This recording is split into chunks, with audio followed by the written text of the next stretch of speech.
Konflik asmara Chris Hatta dan Hilda Fitria yang menyeret nama Billy Syahputra kian memanas. Dari drama cinta segitiga hingga gugatan Hilda yang tak mengakui adanya pernikahan di tahun 2015 lalu, seperti yang diungkap Chris Hatta lewat video akad nikah mereka, kini memasuki pembuktian di Pengadilan Agama Bekasi. Kamis kemarin, Hilda Fitria menghadirkan sejumlah saksi yang diyakini bisa membatalkan pernikahan keduanya yang tercatat di Kantor Urusan Agama Bekasi. Selain keterangan saksi, Hilda dan kuasa hukumnya juga menguak kejanggalan buku nikah keduanya, di mana menurut mereka terdapat perbedaan tempat berlangsungnya akad nikah dengan yang tercatat di KUA. Begitu pula dengan nama wali nikah hingga saksi yang berbeda. Lantas, apa kata Chris Hatta yang juga hadir dalam sidang kemarin itu? Ini tergugatnya mana? Tergugat mana? Belum hadir. Saksi yang belum diminta ada saksi juga kan ya? Nanti dipanggil untuk di luar dulu yang saksinya. Tempat yang di video itu katanya kan di Halim, di rumah Ustadz, ya kan? Sementara yang tercatat di KUA Jati Asih, tempat pernikahan itu adalah di Kantor Urusan Agama Jati Asih. Di sini ada semua kok.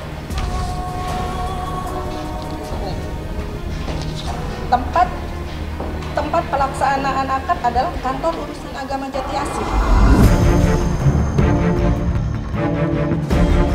Ya, untuk buku nikah itu kan sebenarnya kewenangan dari turut tergugat, yaitu Kepala KUA Jati Asih gini ya. Kita sudah pernah jelasin juga di dalam jawaban, di dalam duplik ya kan, bahkan di acara talk show ya, di talk show di televisi bahwa Chris Hatta ini nikah dulu, nikah siri. Ya, nikah siri secara agama Islam di hadapan penghulu wali hakim karena tidak ada ayah kandung waktu itu kan. Kalau ada ayah kandungnya atau garis keturunan ayah kandungnya, oke.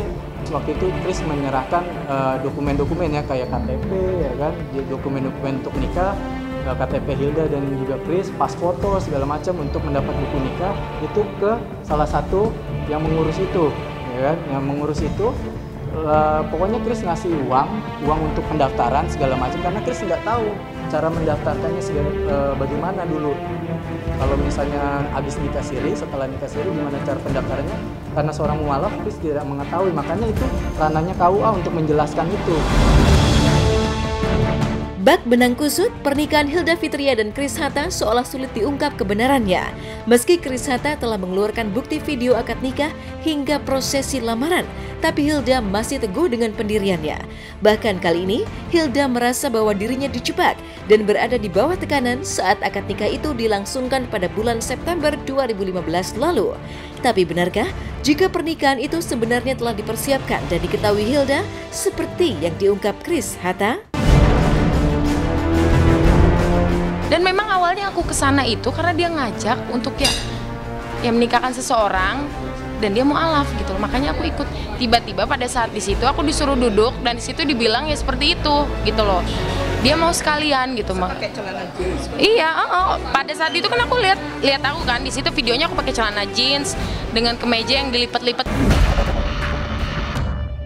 Jelas kaget, shock juga karena bukannya kok ada gitu loh. Makanya saya sempat tanya ke Hilda, kenapa ada video ini gitu kan. Terus ya Hilda ceritalah, enggak kok Ma, itu enggak benar gitu kan, itu enggak benar Ma. Sebenarnya waktu itu Hilda disuruh sama Chris untuk nemenin dia gitu, nemenin dia mau menikahkan adiknya gitu kan. Terus kenapa kok ada ijab kabul begitu kan, ya kan? Iya sebenarnya itu enggak jadi begini Ma katanya, Hilda pada saat itu dalam tekanan Ma gitu. Bohong ya, karena kan video lamaran saya sudah keluar. Yang namanya dijebak ya, berarti kan tidak ada persiapan dong. Ya, gimana saya mau jebak dia? Orang cincinnya sudah ada di meja, perangkat alat sholatnya sudah ada di meja. Itu tidak ada jebakan, itu sudah dipersiapkan bahwa kita tuh mau menikah. Siapa yang berkata benar dan siapa yang bersilat lidah masih menjadi tanda tanya. Begitu pula terkait dugaan kekerasan yang terjadi selama keduanya menjalin hubungan asmara. Jika sebelumnya Chris Hatta mengaku Hilda sering emosional hingga tak jarang menghancurkan barang-barang, kini hal bertolak belakang justru dikuak Hilda. Tak sekedar cuap-cuap, Hilda juga perlihatkan foto dirinya mengalami lebam di bagian mata hingga lengan yang disebutnya terjadi karena tindak kekerasan Chris Hatta. Ya, dia bilang katanya aku mukul pintu lah, inilah itu. Jangankan pintu, aku aja yang bernyawa dipukul. Gimana pintu yang nggak ada nyawanya sama dia? Itu aja. Makanya aku bilang sama dia, udahlah nggak usah terlalu halu.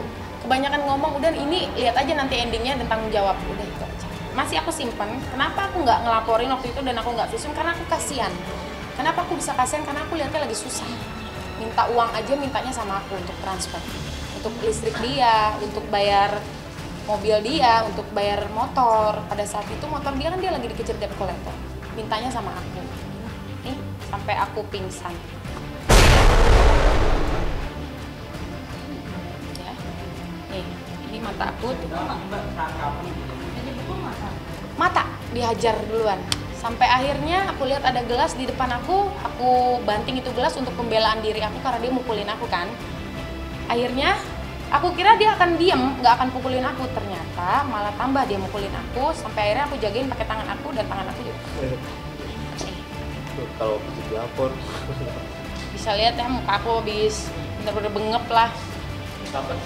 Ini kejadiannya ya itu dia 2015 bulan Agustus. Tanggalnya aku masih ingat 16 2015. Kejadian video itu dia bilang 2015 26 September, cuman beda sebulan. Silang sengkarut cerita Chris Hatta dan Hilda Fitria juga menyasar masalah keuangan mereka. Di saat Chris Hatta merasa bahwa Hilda materialistis dan memegang kendali atas keuangannya selama tinggal bersama, sikap berbeda justru ditunjukkan Hilda yang menantang Chris Hatta untuk memperlihatkan hasil cetak buku tabungannya. Gitu. Kalau dia merasa diporotin sama saya di saat pacaran, please tolong, dia anak kuliahan yang belum berpenghasilan. Dan kalau memang dia bercerita katanya uang dia habis sama aku ini itu, aduh, mending cukupin dulu deh untuk keluarga dia. Kasihan juga mamanya gitu loh. Beneran. Gara-gara masalah dia nih jadi aku yang dikejar gitu loh sama orang gitu. Nih ya, nih. Ada bukti kwitansi yang dikirim dari salah satu orang mengenai ya hutang itulah.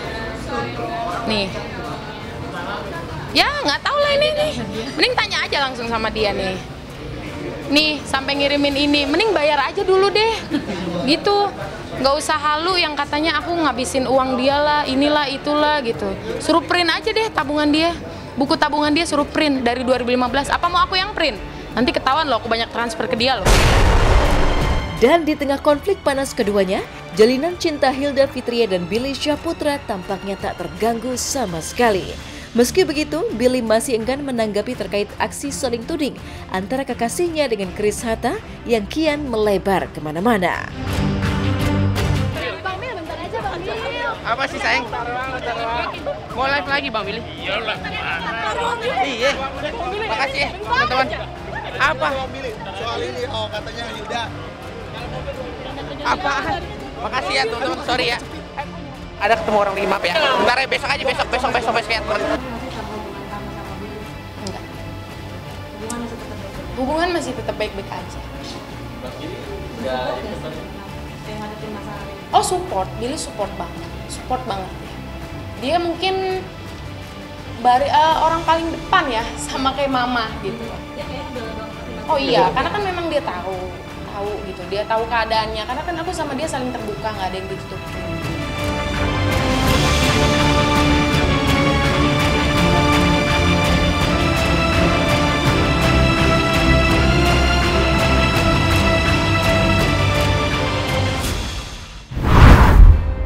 Ujian hati pekan ini mengguncang sosok istri aktor Fachri Albar, Renata Kusmanto.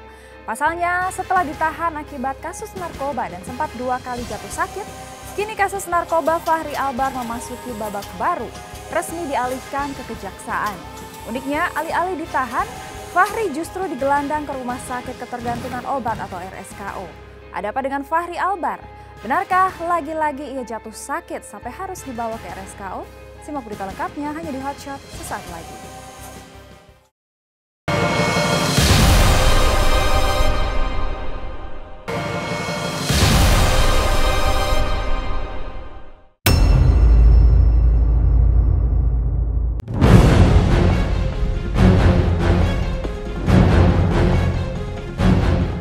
Hari Kamis kemarin seakan menjadi hari penuh debar sekaligus ujian hati bagi Fahri Albar dan sang istri Renata Kusmanto. Ya, hari Kamis kemarin berkas kasus narkoba Fahri Albar resmi dinyatakan P21 alias lengkap, sehingga aktor putra Ahmad Albar itu pun akhirnya resmi dipindahkan dari tahanan narkoba Polres Jakarta Selatan ke Kejaksaan Negeri Jakarta Selatan. Maka pagi-pagi sekali, Fahri pun dikawal petugas Kejari Jakarta Selatan menuju markas Kejari tanpa lagi mengenakan rompi oranye khas tahanan, melainkan kemeja warna biru pucat. Tak lama setelah Fahri memasuki markas Kejari Jakarta Selatan, Renata Kusmanto pun setia mendampingi Fahri sang suami, lengkap dengan didampingi sang pengacara. Seolah-olah Renata tak ingin membiarkan Fahri lemah semangat karena ditimpakan 3 pasal berlapis dengan ancaman hukuman yang tak main-main. Pasalnya tertangkap mengkonsumsi narkoba jenis sabu-sabu pada tanggal 14 Februari 2018 lalu. Fahri pun dikenakan pasal 111, 127 dan pasal 112 Undang-Undang tentang Narkotika dengan ancaman hukuman maksimal 12 tahun penjara. Mari, jalan Pak. Mari, sehat Mari. Sehat. Amin. Ya,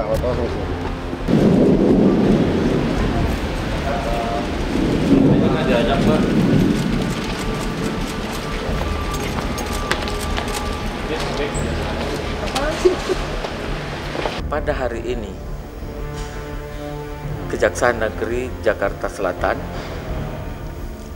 telah menerima penyerahan tanggung jawab tersangka dan barang bukti atau yang dikenal tahap 2 dari Polres Jakarta Selatan sehubungan dengan proses hukum atas nama tersangka Fahri Albar. Uniknya tak banyak yang tahu jika kedatangan Renata kemarin diam-diam juga mengajak kedua anaknya untuk bertatap muka dengan Fahri sang ayah. Maklum, sudah 2 bulan lebih Fahri terpisah dari anak-anaknya gara-gara tersandung kasus narkoba. Uniknya, pertemuan diam-diam Fahri dengan sang buah hati kemarin turut menyisakan pemandangan mengejutkan tentang pengorbanan dan ketabahan Renata menghadapi ujian hati. Pasalnya, sementara Fahri ditemui anak-anaknya, Renata justru pontang-panting bersama sang pengacara mengurus pengajuan permohonan agar Fahri tidak ditahan, melainkan menjalani rehabilitasi di Rumah Sakit Ketergantungan Obat atau RSKO sambil menunggu sidang kasus narkobanya digelar di Pengadilan Negeri Jakarta Selatan. Ya, demi sang suami, Renata bahkan rela menahan panas terik matahari yang menyengat pada hari Kamis kemarin karena harus mondar-mandir antara markas Kejari Jakarta Selatan ke RSKO demi mengurus administrasi hingga surat permohonan rehabilitasi Fahri tanpa sama sekali menunjukkan guratan susah, apalagi mengeluh, melainkan dengan senyum. Seneng lah Fahrinya, semua anak-anaknya seneng tadi. Belum masih proses. Kita lagi mengajukan permohonan supaya tidak ditahan dan bisa kembali lagi dititipkan di RSKO sambil menjalani proses sidang. Barang Mbak, pesan Mbak. Titip anak-anak aja katanya. Iya. Kasih. Ayo. Sorry.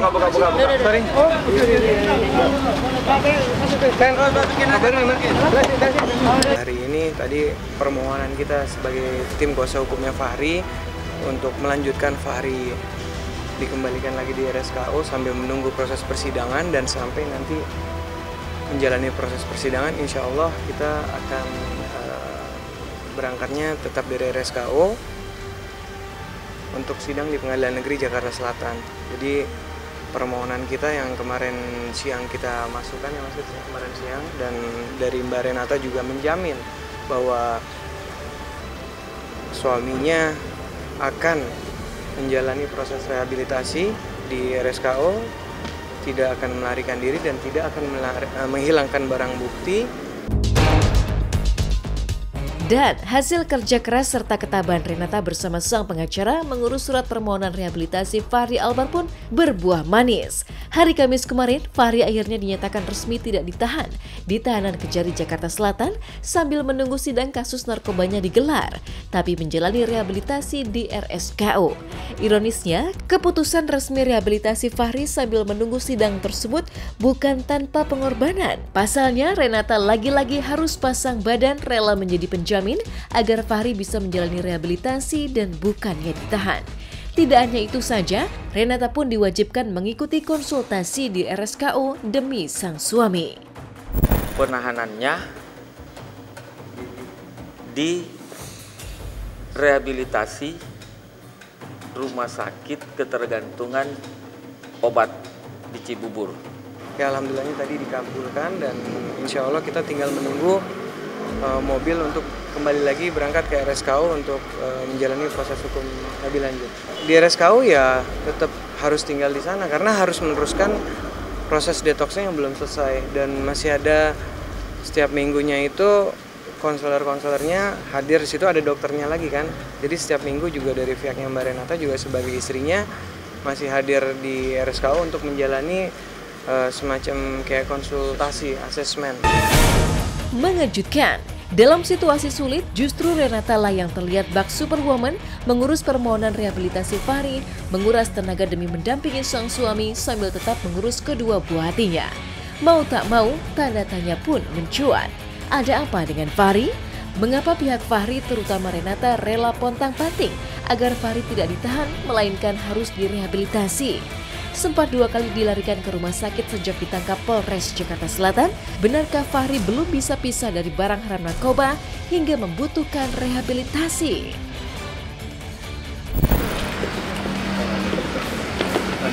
Oh iya. Ini mari. Alhamdulillah. Mari ya. Mobil. Senang nggak Fahri? Yuk. Anak-anak happy nggak Bang? Happy. Thank you. Sempet main gimana Bang? Main apa gitu sama anak-anak, ngobrolin apa Bang?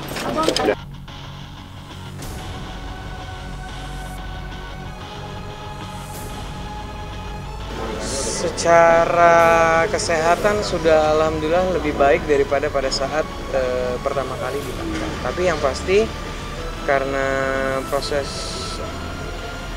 rehabilitasi dan detoksnya masih tetap berjalan, ya kita masih terus mengikuti proses yang ada di RSKO. Jadi pertimbangannya adalah memang harus masih tetap dijalankan detoksnya. Ya pesannya sih semoga cepat proses hukumnya berjalan ya biar segera vonis dan dia bisa kembali lagi bersama anak istri dan keluarganya. Tadi juga kan ketemu sama istri sama anaknya bahagia, apalagi anaknya tadi juga ya senang banget ketemu papahnya sampai nggak mau dilepas pada saat tadi keluar dari Polres.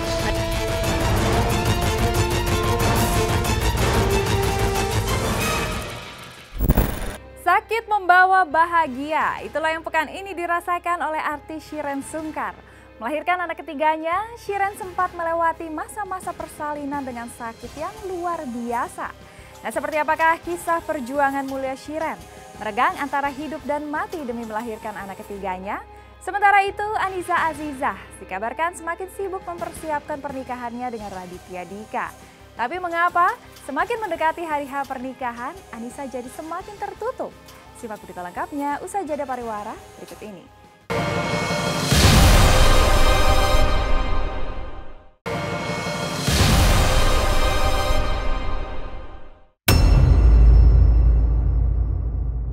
Kau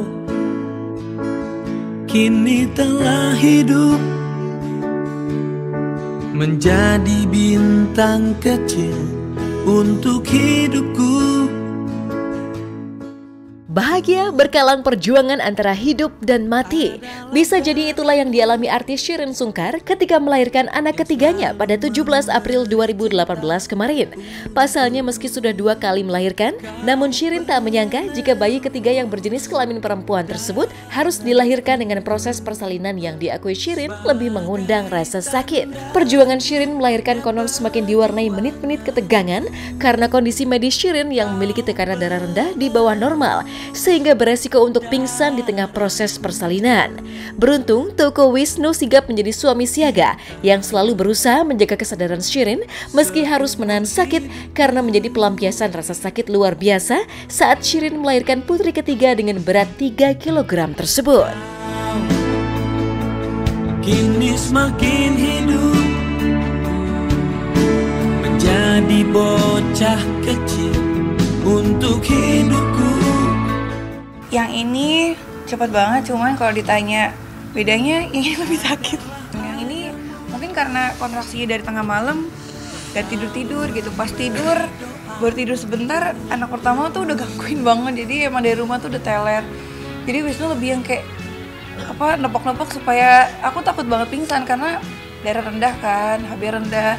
Jadi takut banget hilang gitu, pingsan karena kecapean. Jadi aku bilang udah deh dok, minta infus aja karena takut gak bisa ngeden karena kehilangan tenaga kan. Jadi sakitnya kita bawa happy, terus mikir yang di otak aku tuh foto USG anak, mukanya ada, mukanya hawa. Jadi supaya ngedistract aja, plus ya nyubit, ngeremes, mukul suami lah di samping. Pelampiasan. Penuh perjuangan lah. Jadi ingat juga antara istri juga ingat, jadi ingat ibu juga dulu gimana ngelahirin kita. Jadi ya pengen minta maaf lagi sama ibu kan jadi karena aduh nggak kuat deh kayaknya kalau laki kayaknya.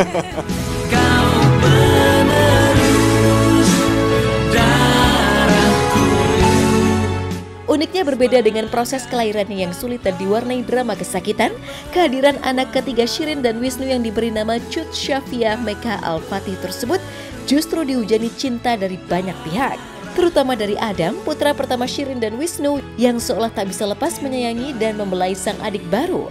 Pemandangan harmonis seperti inilah yang konon memancing Teuku Wisnu untuk memberi kode kepada Shireen agar menambah anak keempat dalam waktu dekat. Dan uniknya berujung jawaban mengejutkan dari Shireen.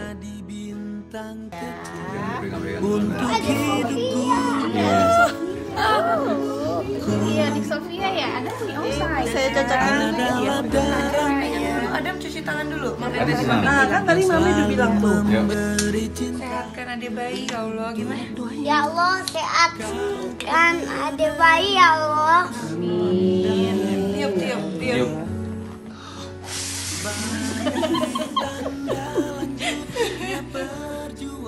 Oh, kalau Adam seneng banget, sampai adiknya ganti popok diikutin. Iya. Hawa yang baper banget. Baper. Jadi pas nyampe rumah sakit dari senang pas ngeliat bayinya tuh diam ya. Diam terus melukin aku nangis gak jelas. Cut Syafia Meka Al-Fatih. Kalau Cut itu kan memang kalau karena nama saya Teguh kan, Sofia artinya suci, bersih, baik ya. Apa protes dok kok anak ketiga malah tambah sakit? Oh iya Bu, memang makin anak banyak makin sakit karena kan kontraksinya bukan ketiga makin... aja sakit, yang keempat seterusnya enggak kan? Bukan maksudnya dokter bilang karena yang ini PR sih sebenarnya sampai 4 bulan sampai 5 bulan masih berapa kali muntah darah karena kan ada masalah sama lambung ya. Kalau dibilang PR sih PR banget hamil ini gitu. Jadi ya udah masih Wisnu juga kasihan kali ngeliatnya kalau hamil lagi gitu. Jadi ya ku berdebar-debar setiap kau datang. Kebahagiaan dalam wujud yang berbeda pekan ini juga dituai oleh Anissa Aziza. Pasalnya tanpa disangka dan dinyana, bintang sinetron orang ketiga di SCTV tersebut pekan ini mendapatkan kejutan bridal shower alias pesta menyambut sang pengantin wanita jelang menikah yang begitu meriah digelar oleh sederet sahabatnya. Sampai-sampai kekasih penulis sekaligus komika Raditya Dika itu pun tak kuasa menahan haru dan menangis tanpa bisa dihentikan seperti berikut ini. Oksigen, oksigen.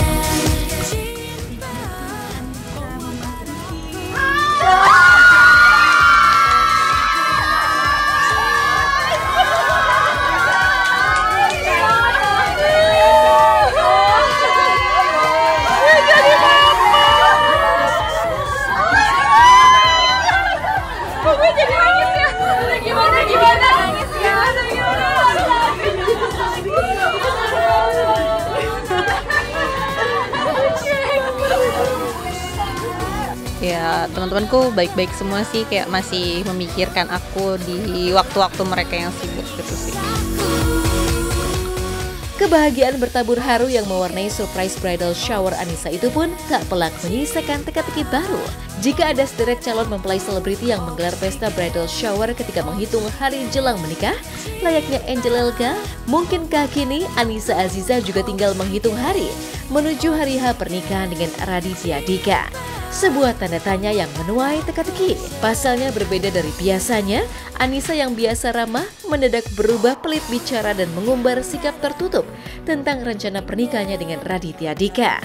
Meski mengaku persiapan pernikahannya telah mencapai 90%, tapi toh Anissa bahkan masih merahasiakan tempat pesta pernikahannya dengan Raditya Dika.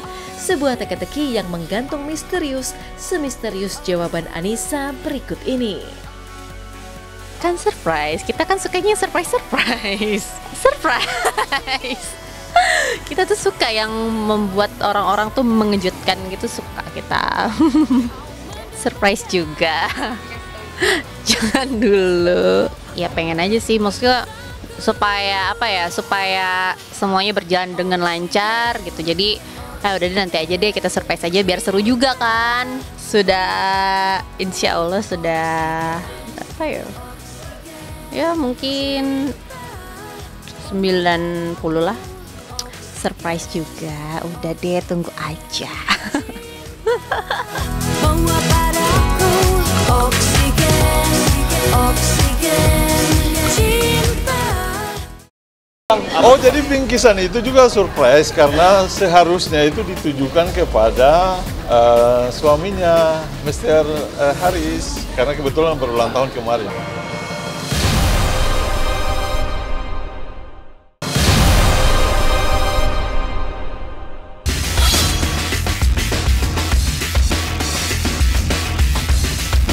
Inilah berita-berita paling hot yang kami rangkum dalam segmen Hot Shot Seru.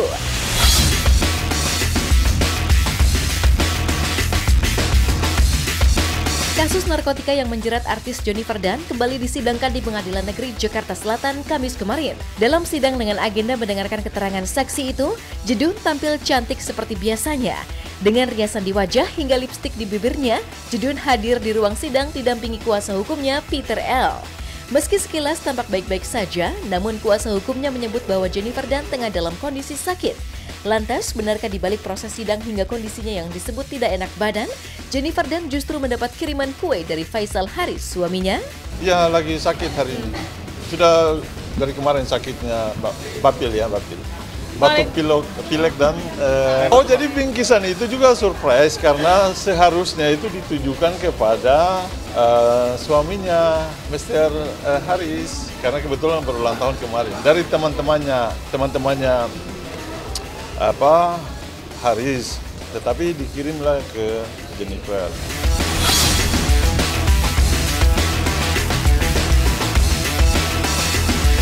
Sementara itu, kasus perusakan mobil Lee Jung Hon memasuki babak baru. Setelah sebelumnya Lee melaporkan dugaan tindak perusakan mobil ini ke polisi, Kamis kemarin kedua belah pihak sepakat untuk berdamai. Lee yang datang bersama istrinya ke Mapolsek Metro Tanah Abang juga bertemu dengan pelaku bernama Rusdi yang secara langsung menyampaikan permintaan maaf terhadap Lee dan keluarga. Apa kabar?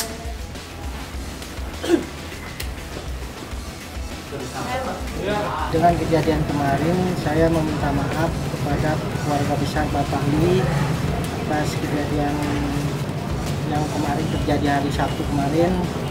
Saya memohon maaf dengan setulus-tulusnya. Karena katanya pihak Pak Rusdi datang untuk berniat baik ya. Ya dia datang untuk mencoba selesaikan baik-baik. Tadi sempat kita ngobrol, ya katanya dia bilang emosi sesaat karena kemarin kerjanya kurang lancar. Cuman ya saya sih kalau secara material nomor 2 lah, mau mobil rusak kita ada uang nanti tinggal perbaiki. Cuman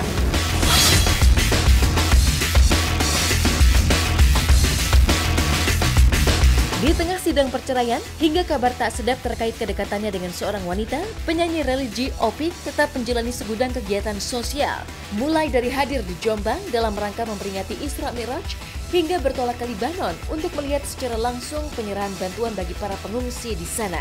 Lalu, mungkinkah ini jadi salah satu cara Opik untuk menenangkan diri dan tak terbebani dengan proses perceraiannya? Wati Kulit Sakira, Ovan Anggoro, dan teman-teman mohon maaf. Acara ini juga didukung bersama Shakira Audio Profesional. Ya, kita doakan Allah curahkan rahmatnya untuk beliau. Kemudian sepanjang hidupnya dipenuhi keberkahan.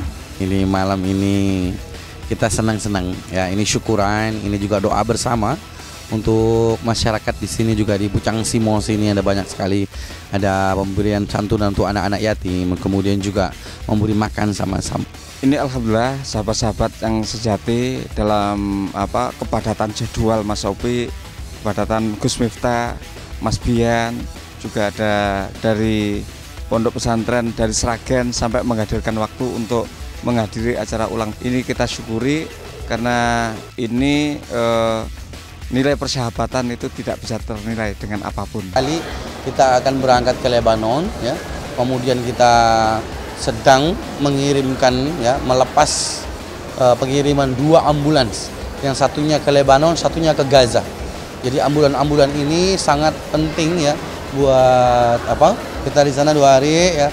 Tapi tim sudah bekerja lama nih. Di sana sudah ada orang, kita tinggal menyaksikan karena waktu kita udah kepotong-potong untuk konser, untuk apa, jadi waktunya sangat terbatas, jadi kita datang menyaksikan seperti apa barangnya, kita sampaikan.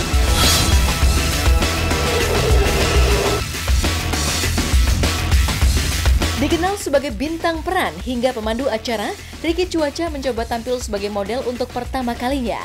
Berjalan di catwalk membawakan busana rancangan sahabatnya sendiri, Ricky Cuaca mampu menaklukkan tantangan. Tapi di balik aksinya itu, Ricu justru sangat deg-degan. Meski hanya dalam hitungan menit, tapi Ricu mengaku lebih memilih jalani syuting atau memandu acara daripada berjalan di atas catwalk.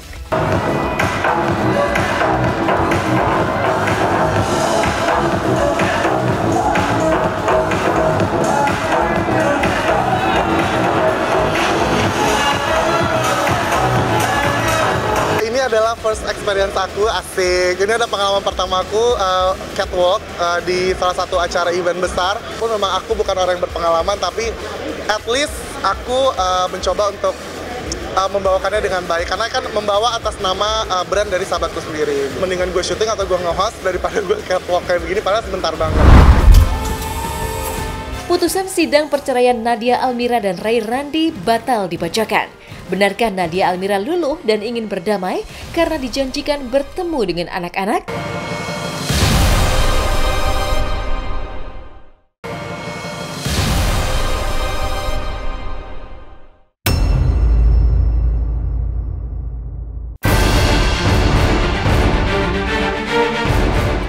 Mengejutkan! Pelik konflik rumah tangga artis Nadia Almira dan Ray Randi sang suami pekan ini seolah berkelok ke babak yang tak terduga. Pasalnya, sidang gugatan cerai Nadia di Pengadilan Agama 3 Raksa Tangerang kemarin mendadak berubah agenda secara tiba-tiba. Dari sidang yang seharusnya berisi agenda pembacaan vonis putusan justru ditunda selama 2 minggu karena Nadia dan Ray dikabarkan sepakat untuk berdamai. Sontak saja tanda tanya pun mencuat. Apa yang terjadi dengan Nadia Almira? Sempat kekeh menggugat cerai karena tak mau dipoligami, tapi mengapa kini Nadia mendadak berubah haluan ingin berdamai alias rujuk dengan Ray Randi? Tak lagi bisa bertemu dengan bayinya yang baru berusia 10 bulan karena berada di tangan Randi. Benarkah Nadia berada di bawah tekanan ketika memutuskan damai saat menghadiri sidang yang seharusnya beragendakan vonis putusan berikut ini?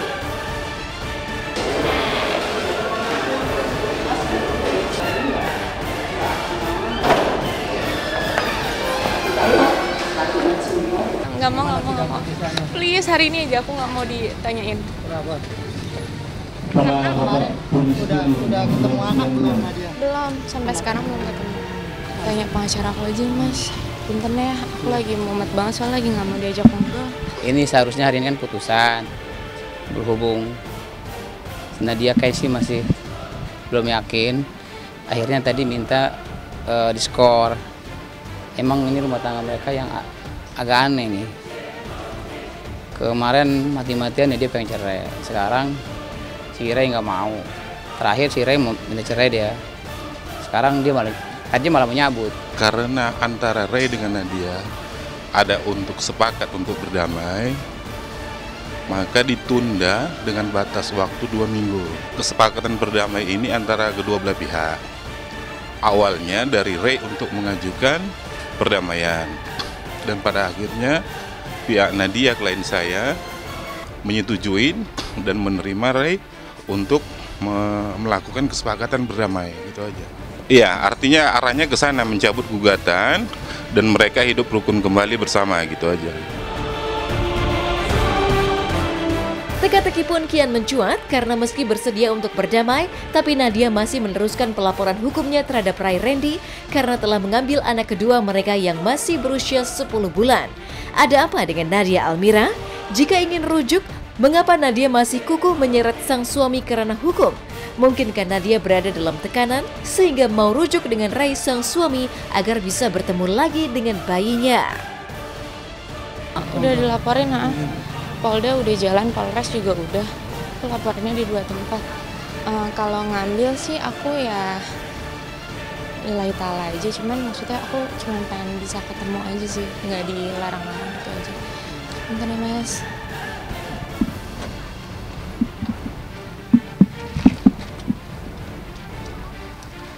Si Nadia mengkhawatirkan gitu. Apabila sudah dicabut, nanti pihak Ray tidak melaksanakan apa yang disepakati gitu. Si pihak Nadia ingin anaknya dikembalikan gitu. Si Nadia sih berharap seperti itu kayaknya sih, kalau si Ray sungguh-sungguh. Tapi si Ray kayaknya sekarang udah mau cerai juga kayaknya dia. Tadi nggak apa saya.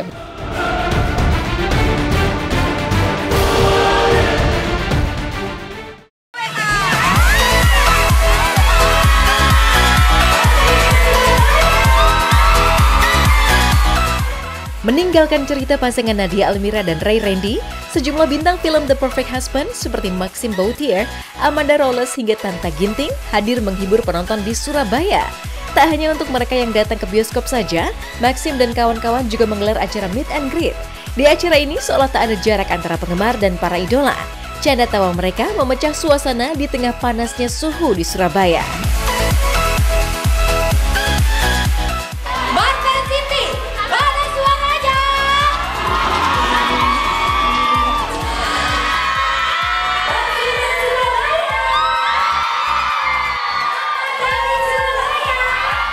Kita udah ada 3 titik dan semuanya rame dan semuanya kita sempat nanya respon dari mereka, responnya semua puas sama filmnya.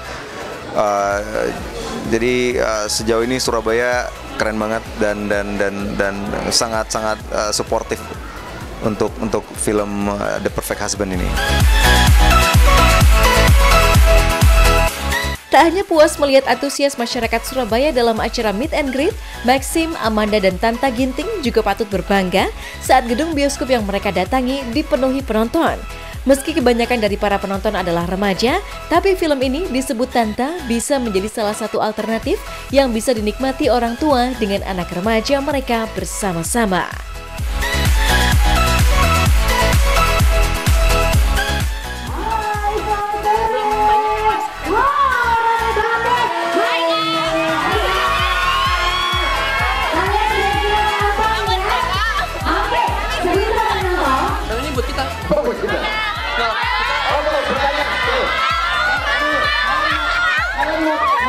Fokusnya tuh di keinginan lah pokoknya, keinginan dari ayah sama keinginan dari anak perempuannya. Itu pokoknya dua-duanya tuh ini tentang keinginan lah pokoknya film ini.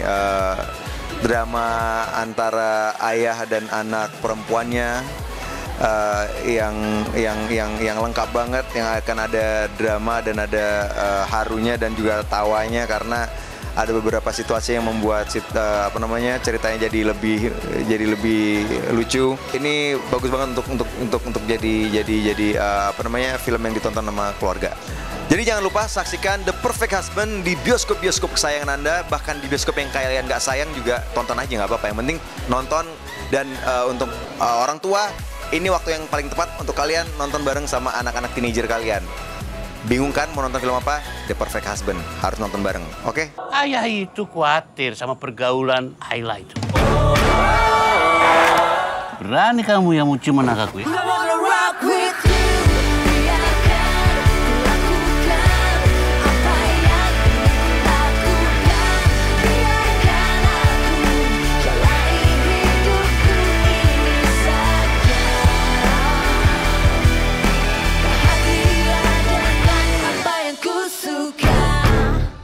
Kamu Ayla kan? Saya calon suami kamu. Pemirsa, usai sudah perjumpaan kita hari ini, saya Medina pamit undur diri dari hadapan Anda. Jangan lupa untuk terus menyaksikan Hot Shot setiap hari Jumat pukul 6 waktu Indonesia Barat, serta Sabtu dan Minggu pukul 9 waktu Indonesia Barat, hanya di SCTV, satu untuk semua. Lihat aku, sayang, yang sudah berjuang menunggu.